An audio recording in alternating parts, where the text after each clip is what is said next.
ऐसा कभी नहीं हुआ था। नहीं नहीं नहीं। अरे यमरानी लाखों वर्षों से असंख्य लोगों को कर्म और सिफारिश के आधार पर स्वर्ग और नरक में निवास स्थान अलॉट करते आ रही थी, लेकिन ऐसा कभी नहीं हुआ था। अब सामने बैठे चित्रगुप्त बार बार अपना चश्मा पोंछ बार बार थूक से पन्ने पलट रजिस्टर पर रजिस्टर देखे जा रहे हैं, लेकिन गलती पकड़ में ही नहीं आ रही है। आखिर में उन्होंने खींच कर रजिस्टर इतनी ज़ोर से बंद किया कि मक्खी चपेट में आ गई। अब उसको निकालते हुए बोले, यमरानी, रिकॉर्ड तो सब ठीक है। अब भोलाराम के जीव में 5 दिन पहले देह त्यागी, उसके बाद वो इस लोक के लिए रवाना भी हुआ, लेकिन अभी तक यहाँ नहीं पहुँचा। इस पर यमरानी बोली, और वो दूत कहाँ है? यमरानी, वो दरअसल वो क्या, वो भी लापता है। अब इसी समय द्वार खुले और एक यमदूत बदहवस बौखलाया हुआ सा वहाँ पहुँचा। उसका मौलिक कुरूप चेहरा आया है, परिश्रम, परेशानी और भय के कारण और भी विकृत हो गया। इस पर चित्रगुप्त चिल्ला उठे, ए क्या?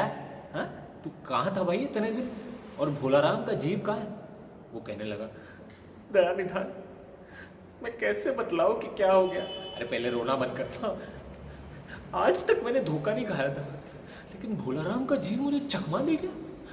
5 दिन पहले जब भोलाराम ने उसका देह देह त्यागी तो मैंने उसे पकड़ा और इस लोक की यात्रा भी आरंभ की। नगर के बाहर जो ही हम निकले तो सारे लोग कवीत कवीत चिल्लाने लगे। इस पर चित्रगुप्त तो यमरानी बोली, कवीत कवीत? जी हाँ, कवीत कवीत। चित्रगुप्त यमरानी से बोला, यमरानी ये बात को ना सिर्फ घुमा रहा है। नहीं नहीं नहीं, मैं आगे बता रहा हूँ। तो नगर के बाहर जो ही हम निकले और एक तीव्र वायु तरंग पर सवार हुए, क्यों ही मेरे चंगुल से निकलकर न जाने कहाँ गायब हो गया। अब 5 दिन तक मैं सारा ब्रह्मांड छानता रहा, लेकिन वो कहीं नहीं मिला। इस पर यमरानी बोली, मूर्ख, जीवों को लाते लाते बूढ़ा हो गया ये, लेकिन एक मामूली बूढ़े आदमी का जीव इसे चकमा दे गया। हाँ यमरानी, मेरी सावधानी में बिल्कुल कसर नहीं थी। अरे मेरे इन्हीं अभ्यस्त हाथों में आज तक एक वकील तक नहीं छूट पाया। इस बार तो मानो जैसे कोई इंद्रजाली हो गया, कसम पैदा करने वाले की। मेरा मतलब है जान लेने वाले की। मेरा मतलब है आप यमरानी, आप। इस पर चित्रगुप्त बोले, नहीं यमरानी, इसके बात में दम तो है। नहीं, जैसे आप मानिए आप किसी दोस्त को पार्सल वार्सल भेजते हैं पृथ्वी पर, तो इस प्रकार का व्यापार बहुत चला है आजकल। हाँ, उस पार्सल को रेलवे वाले उड़ा लेते हैं रास्ते में। हाँ, मालगाड़ी के डिब्बे कट जाते हैं भाई। हाँ, और एक और बात हो रही है, राजनीतिक दलों के नेता विरोधी दलों के नेता को उड़ाकर बंद कर देते हैं। हाँ, कहीं भोलाराम के जीव को भी तो मरने के बाद किसी विरोधी ने खराबी करने के लिए समझ लो ना। पर यमरानी बोली, तुम्हारी भी ना रिटायर होने की उम्र आ गई है। भला भोलाराम जैसे नगण्य दीन आदमी से किसी को क्या लेना देना। अब इसी समय कहीं से घूमते घामते नारद मुनि वहां पहुंचे। नारायण ना। यमरानी को गुमसुम बैठे देख बोले, कैसी चिंतित बैठी है यमरानी, नरक में निवास स्थान की समस्या अब भी हल नहीं हुई क्या? इस पर यमरानी बोली, अरे नहीं नहीं, वो समस्या तो कब की हल हो गई। पिछले वर्षों में नरक में कई बड़े गुणी कारीगर आए, इमारतों के ठेकेदार आए जिन्होंने पूरे पैसे लेकर रद्दी इमारतें बनाई। बड़े बड़े इंजीनियर आए जिन्होंने उन ठेकेदारों के साथ मिलकर पंचवर्षीय योजनाओं का पैसा खाया। ओवरसीयर आए जिन्होंने उन मजदूरों की हाजिरी लगाकर पैसा हड़पा जो कभी काम पर गए ही नहीं। तो इन लोगों ने मिलकर, इन कमीनों ने मिलकर काफ़ी इमारतें तान दी हैं। तो वो समस्या तो कब की हल हो गई, लेकिन एक बड़ी विकट उलझन आ गई है। वो क्या है यमरानी? क्या नाम बताया तूने? हाँ, भोलाराम नाम के एक आदमी की मृत्यु हो गई 5 दिन पहले। अब उसे ये दूत रास्ते में ला रहा था, तो रास्ते में उसका जीव इसे चकमा देकर भाग गया। अब ये कह रहा है कि 5 दिन तक ये सारा ब्रह्मांड छानता रहा, लेकिन वो कहीं नहीं मिला। अब ऐसा होता रहा नारायण नारायण, तो तुम ही बताओ कि पाप और पुण्य का तो भेद ही मिट जाएगा ना। इस पर नारद सोच में लग गए और बोले, उस पर इनकम टैक्स तो बकाया नहीं था। हो सकता है उन लोगों ने रोक लिया हो। चित्रगुप्त बोले, अरे इनकम होती तो टैक्स होता ना, भुखमरा था वो। नारद फिर सोच में चले गए और बोले, मामला बड़ा दिलचस्प है। ऐसा कीजिए कि आप मुझे उनका नाम और पता बताइए, मैं मैं यमरानी स्वयं पृथ्वी पर जाऊंगा। चित्रगुप्त ने जल्दी से जल्दी उनका रजिस्टर खोला और जैसे क्योंकि मंत्र जप रहे उन्होंने पढ़ना शुरू किया। भोलाराम नाम था उसका, उम्र 60 साल, जबलपुर शहर में धमापुर मोहल्ले में एक नाले के किनारे 1.5 फुट टूटे फूटे कमरे में परिवार समेत रहता था। सरकारी नौकर था, 3 साल से नौकरी छोड़े रिटायर होकर बैठा था। 1 साल से उसने मकान का किराया नहीं दिया था, इसीलिए मकान मालिक उसके पीछे पड़ा हुआ था। अब इस बीच भोलाराम ने संसार ही छोड़ दिया। अब 5 दिन हो चुके हैं और संभव है कि मकान मालिक अगर वास्तविक मकान मालिक है तो उसने भोलाराम के मरते ही भोलाराम के परिवार को घर से निकाल दिया होगा, इसीलिए उनको ढूंढने के चक्कर में आपको काफ़ी चक्कर काटने पड़ेंगे। बस इतना ही।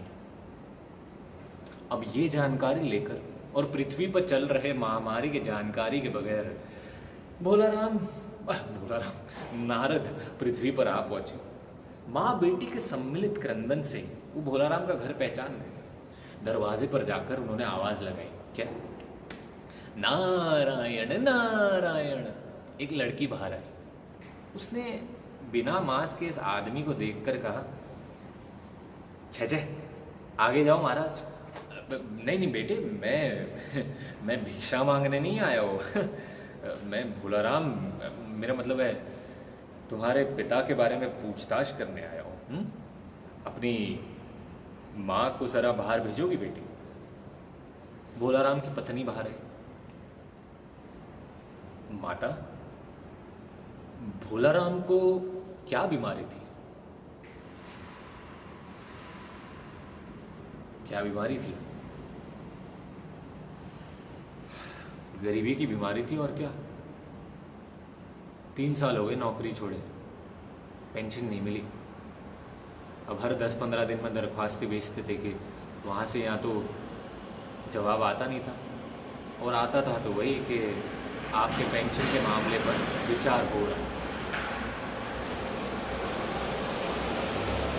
ठीक है ना, गाड़ियाँ आती जाती रहती। मैंने आपको बताया नहीं, इस तरफ है स्वर्ग। ये भी हमारे स्वर्ग के हिस्से में आइए, पहरेदारी है मेरी तरह ही।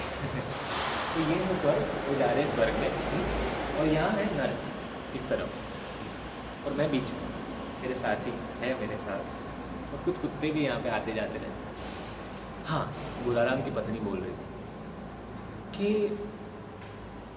हर 10-15 दिन में हम दरख्वास्तें देते थे, लेकिन वहाँ से यहाँ तो जवाब आता ही नहीं था। यहाँ तो आता था तो वही कहते थे कि आपके पेंशन के मामले पर विचार हो रहा है। अब इतने साल में, 3 साल में हमने गहने बेचे और हम खाते रहे, फिर बर्तन बिके और फिर कुछ बेचने को बचा नहीं था, तो चिंता में घुलते घुलते और भूखे मरते मरते उन्होंने दम तोड़ दी।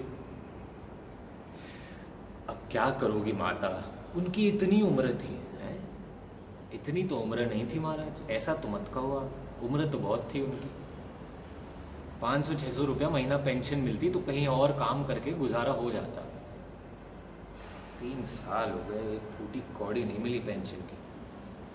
अब दुख की कथा सुनने की फुर्सत नारद को थी नहीं, वो सीधा अपने मुद्दे पर आए। माता, ये बताओ कि यहाँ उनका किसी से विशेष प्रेम था? जी, मेरा मतलब है जिसमें उनका जी अटका हो। जी तो महाराज मुझ में और बाल बच्चों में ही था उनका। नहीं, परिवार से बाहर भी तो हो सकता है ना, जैसे मेरा मतलब है किसी और स्त्री ने गुर्राकर नारद की ओर देखा। क्या बक रहे हो महाराज आप? अब साधु हो, उचक के नहीं। आज तक किसी दूसरी स्त्री की ओर आंख उठाकर तक नहीं देखा उन्होंने। बेटे ऐसे कैसे हो सकता है? नहीं, हो सकता है, बिल्कुल हो सकता है बेटे। मैं, हाँ, नहीं नहीं, यही आपका सोचना बिल्कुल सही है, यही हर अच्छी गृहस्थी का आदर है। नहीं बेटे, मैं चलता हूँ। हाँ, ए रुको महाराज जी। बेटे, आप तो साधु है, सिद्ध पुरुष है, आप कुछ ऐसा नहीं कर सकते क्या हमारी पेंशन मिल जाए, कुछ दिन मेरे बच्चों का और मेरा गुजारा हो जाएगा? बेटा, आजकल साधुओं की कौन सुनता है यहाँ। और वैसे भी मेरा यहाँ तो कोई मठ तो है नहीं ना। तो मैं क्षमा कर। बेटे एक मिनट, मैं एक काम करता हूँ, मैं सरकारी दफ्तर जाकर एक बार कोशिश ज़रूर करूँगा। हाँ, अब ये कहकर नारद सीधे सरकारी दफ्तर पहुंचे। वहाँ पूरे दफ्तर में सिर्फ एक बाबू को देखकर थोड़ा सा घबराए, हिचकिचाए।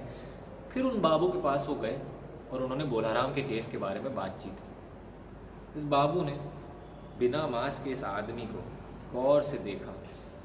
फिर वो बोले, नहीं नहीं नहीं नहीं नहीं नहीं, नहीं बात सही है आपकी। नहीं, भोलाराम ने दरख्वास्तें तो भेजी थी, बिल्कुल भेजी थी, लेकिन क्या है, उस पर वजन नहीं रखा था। हाँ, तो उस चक्कर में क्या हुआ, वो कहीं उड़ गई।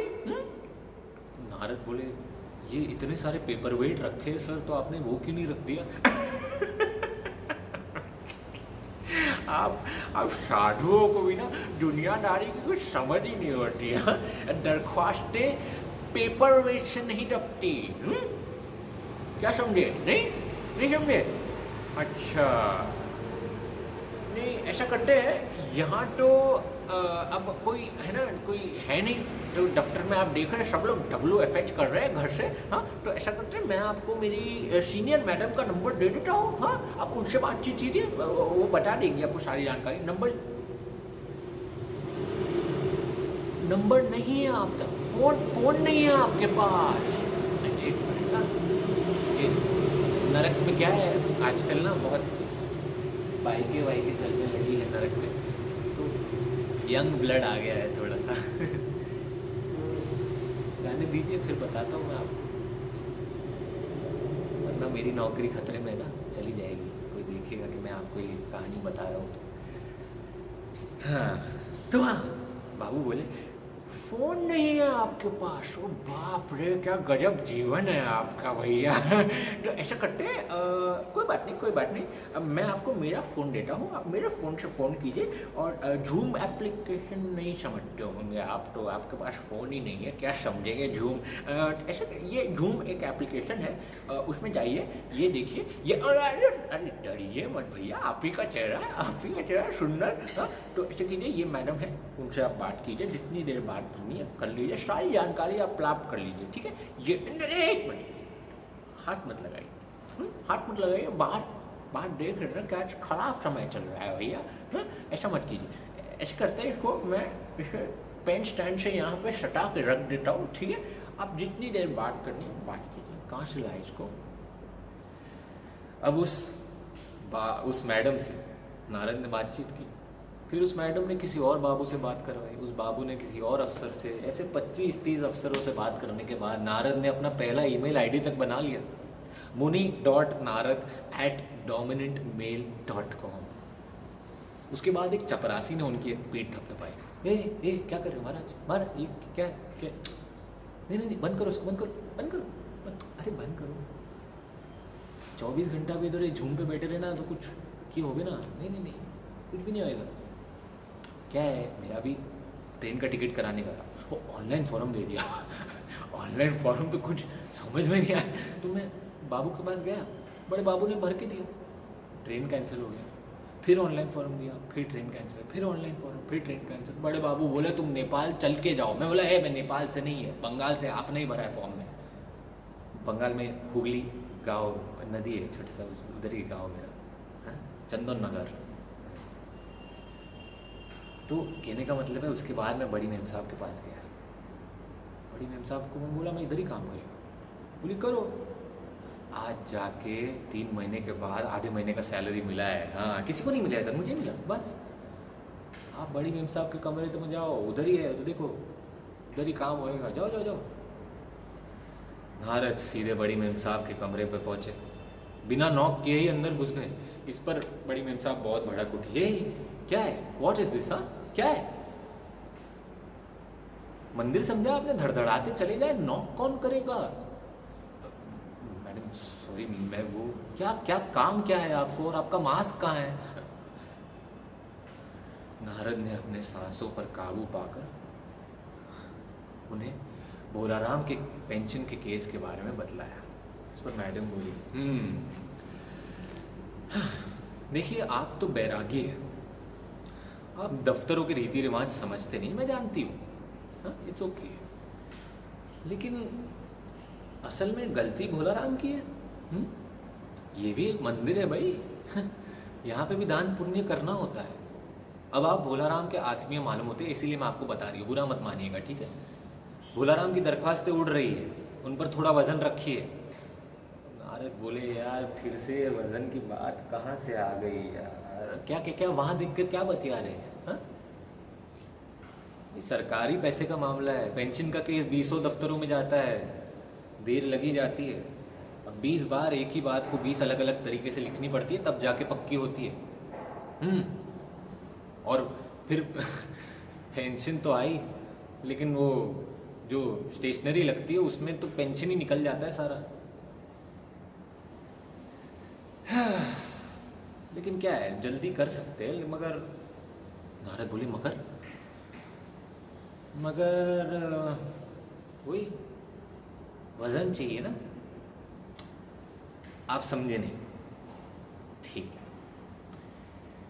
देखिए जैसे आपका ये यूकेलेली है, हाँ, नारद बोले नहीं ये वीणा है, वीणा, हाँ हाँ वही स्ट्रिंग इंस्ट्रूमेंट, मेरी बेटी भी बजाती है। तो इसका भी वजन भोलाराम की दरख्वास्तों पर रखा जा सकता है, कैसे? अब ये वीणा, वीणा ना, ये वीणा मैं अपनी बेटी को दे दूंगी, वो बजाएगी, बहुत खुश होगी वो, और संतों की वीणा से तो बहुत अच्छे स्वर निकलते हैं, है ना। नारद अपनी वीणा को छीनते देख थोड़ा सा घबराए, फिर उन्होंने उस वीणा को निकाला और टेबल पर रख दिया और बोले, ये लीजिए, आप ये रख लीजिए, अब आप भोलाराम के पेंशन के केस को थोड़ा सा आगे बढ़ा दीजिए। बड़ी मेम साहब बहुत खुश हुई, उन्होंने सीधा चपरासी को आवाज़ लगाई, ये सुनो, बड़े बाबू के डेस्क से वो ले आओ, क्या नाम बताया आपने, भोलाराम के केस की फ़ाइल ले आओ। चपरासी दौड़ कर लेके आया फाइल को, 150-200 पन्नों से भरी फाइल। बड़ी मेम साहब ने फाइल को खोला और एक बार फिर पूछताछ की, क्या नाम बताया आपने? नारद को लगा मैडम थोड़ा ऊंचा सुनती है, इसीलिए वो बोली, भोला राम। सहसा फाइल से आवाज़ आई, कौन पुकार रहा है मुझे? पोस्टमैन है क्या? पेंशन का ऑर्डर आ गया? भोलाराम, क्या तुम भोलाराम हो? अरे सुनो, मैं नारद हूँ, हाँ मैं पृथ्वी पर आया हूँ तुम्हें लेने। चलो भाई, तुम्हारा इंतज़ार हो रहा है स्वर्ग में। नहीं, मुझे नहीं जाना, मैं तो पेंशन की दरख्वास्तों पर अटका हूँ, यही मेरा मन लगा है। मैं अपनी दरख्वास्तें छोड़कर नहीं जा सकता, मेरे परिवार वालों को भी अकेला छोड़ दीजिए। ना मुझको कवीद था, ना उन्हें कवीद है। अरे हाँ, तो तुम्हारी दरख्वास्त अब आगे बढ़ने वाली है। इस पर बड़ी मेम साहब बोली, नहीं थोड़ा सा वक्त तो लगेगा साधु जी। मैडम कितना और वक्त? वो तो मतलब करीब करीब 5-6 महीने तो लग ही जाएंगे। हाँ? देखा, मैं नहीं आ रहा। तुम नहीं आओगे? नहीं, पक्की बात? बिल्कुल नहीं। मेम साहब ये तो आने से रहा, मैं चलता हूँ। हाँ,